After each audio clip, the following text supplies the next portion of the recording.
Hello everybody. Today we're gonna talk about the human rights and foreign policy part 2. We have discussed before in previous sessions about human rights and foreign policy and how states decide not to follow human rights or implement human rights because they contradict with their national, economic and political interests, and that we're living in an archaic world where each state is following its interests, resources, and power, and human rights is their least priority. Trade off. Human rights must sometimes be sacrificed to other interests and values. How often and in what circumstances are states willing to subordinate international human rights concerns? How how much do states value international human rights? Do really states value international human rights? Do really states want to implement international human rights, or do they implement them because they are obliged to do that? Human rights may be put on the bottom of priority or at the very top. Human rights typically lose out in conflict with competing foreign policy objectives. Let's imagine a country being invaded, being attacked, being threatened. Will it choose to follow its interests and defend itself, or rather implement the human rights? Of course, it will follow. It will choose to follow its interests and defend itself. Let's imagine a simple foreign policy model with four interests: 1. Security, 2. Economy, 3. Human rights, and any other interest you want. What do you think a state will choose to be its priority? Of course, it will choose to implement to, for security and economy to be its first priority. But occasionally it happens where states give a human rights priority over economic interest, and it happened in few cases. For example, like in Dutch case, where Dutch aid sanction against Indonesia in the early 1990s involved modest real economic and political costs. Today, human rights are competing successfully with other interests than 25 or 20 years ago.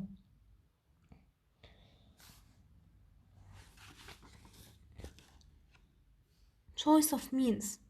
What are the means that a country or state choose to implement human rights? When other interest does not override international human rights, how far are still states willing to go? What are the means that are used to support human rights objectives? The higher the interest ranking, the more likely a state is going to use strong means to release it, because economic interests have been downgraded on the foreign policy agenda of many states. Avant Lords provide us a list how usually states have been using it to implement or pursue human rights objectives, like confidential representation, joint representation with other government, cutting the diplomatic relations, trade sanctions, and many other means. International human interest is almost never pursued by military force, only when force faced with genocide or several humanitarian emergencies. Have states used force to pursue international human rights bilaterally or multilaterally? In Bosnia, Somalia, India, in East Pakistan, and many other cases. But here we have the right to ask this question: why force or military wasn't used in Sudan to stop Omar al-Bashir or to implement human rights, where the biggest human massacre and genocide happened there. Moving down the ladder of trend of means, we find occasionally of trade and investment sanction being implemented. Aid is more regularly used to pursue international human rights objectives. Trade and aids have been strictly used by countries such as the Netherlands, Sweden, Norway, Canada have fairly made effort over the past 2 decades to direct aid to right protective regimes, not just away from right abusive regimes. Verbal rather than material sanctions and inducements provide the heart of most international human rights initiatives. Verbally, policy is an important and appropriate means of pursuing human rights like other interests. Some symbolic actions, such as recalling ambassador, suspending culture and sporting exchange, endorsing international investigation, and voting for resolution in international organization. In summary, we can say that international human initiatives, also always subordinated to security interests and usually subordinated to economic interests as well, are a regular and increasingly common part of foreign policy of many states. We reach here why why states decide to implement human rights policies. Each state have a different ideology, and based on its ideology, it decides to implement these human rights policies. Liberal Democrat regime in particular regularly tolerate international human rights practices they would not even consider accepting it nationally. They tolerate it and they want it internationally, but they doesn't accept it nationally. How come that? Cosmopolitan moralists may condemn this inconsistency. It's deeply rooted in the world of sovereign states, which have a special legal and political responsibility for the rights and interests for their nationals. Many international human rights initiatives have, have other purposes as well. Deterring violation in any country in the future may be a reason to justify pursuing initiatives for which a state expects no tangible impact in the target, even where there is no long-run expectation of alerting behavior in the target state.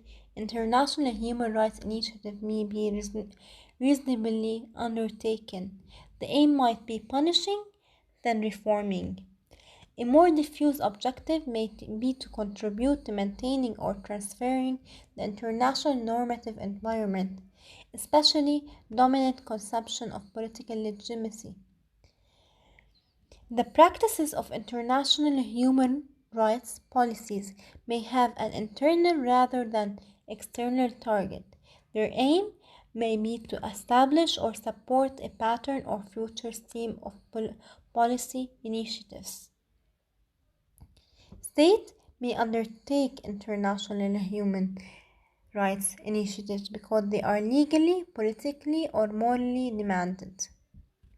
States sometimes find it important to stand up for what they value, independent of any other pressure or expected impact at home or abroad. States are much more likely to do the right thing when costs are low because people are greedy, states are greedy also, and we're living in a realist world where other interests provide additional initiatives. International human rights initiatives are occasionally undertaken, basically because they are right and often they do reflect an identification with the right or well-being of foreigners. selectively, and consistency. If human rights are moral values, how can they be appropriately or consistently sacrificed to non-normal interests? 4. Utilitarianism and other moral theories see morality as concerned calculating relative cost benefits rather than rigidly following a moral law. For realists, they say that foreign policy decision makers are required by their office to take into account the national interest, which only partially defined by morality. The task of the statement for realists is to balance competing national interests, whatever the substance or character is. The difference between human rights and national security is that it's a matter of quality, not quantity. How then are we to treat like cases alike constantly in the absence of common metric? How much does one unit of national security weigh relative to a unit of human rights? Also, we have to consider the choice of means. How many American lives was it worth to save hundreds of thousands of Somalia of starvation in 1992, to save a smaller number of Somalis from fractional warfare among their leaders in 1993? If you consider the US morally bound, all things considered, to risk nuclear war to remedy human rights violation in China simply because we acted strongly to remedy similar violence in some other countries. Consist- Consistency requires treating like cases alike, all things considered, not looking at just one dimension. Even if state actions or policies are morally inconsistent, they may be consistent from a foreign policy point of view. Human Rights Declaration and Covenants. We can only we can only know whether different response to comparable human rights violation represent inconsistent foreign policy if we know the value attached to all relevant interests. 7. Toward more effective international human rights policies. Most of the most of the inconsistencies in the international human rights policies arise from inattention and lack of coordination. Foreign policy tend to be made on a case-by-case basis with little coordination and strategic vision. Bureaucratic politics also plays a role in the inconsistency of the human rights policies. Conflict between national and human rights.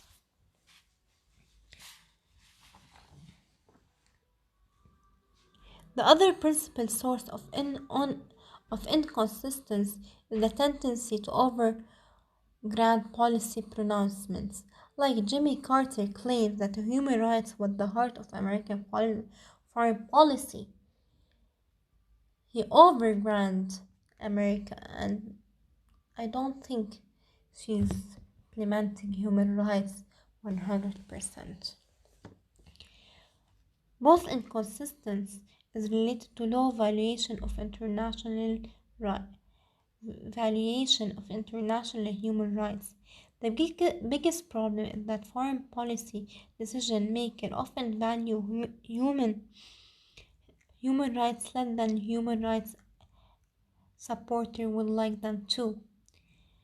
Talk of balancing human rights against other concerns suggests putting a price on human dignity and suffering, but this is necessarily done when foreign policy decision is made. But the matter here is how it's done, effectively or ineffectively.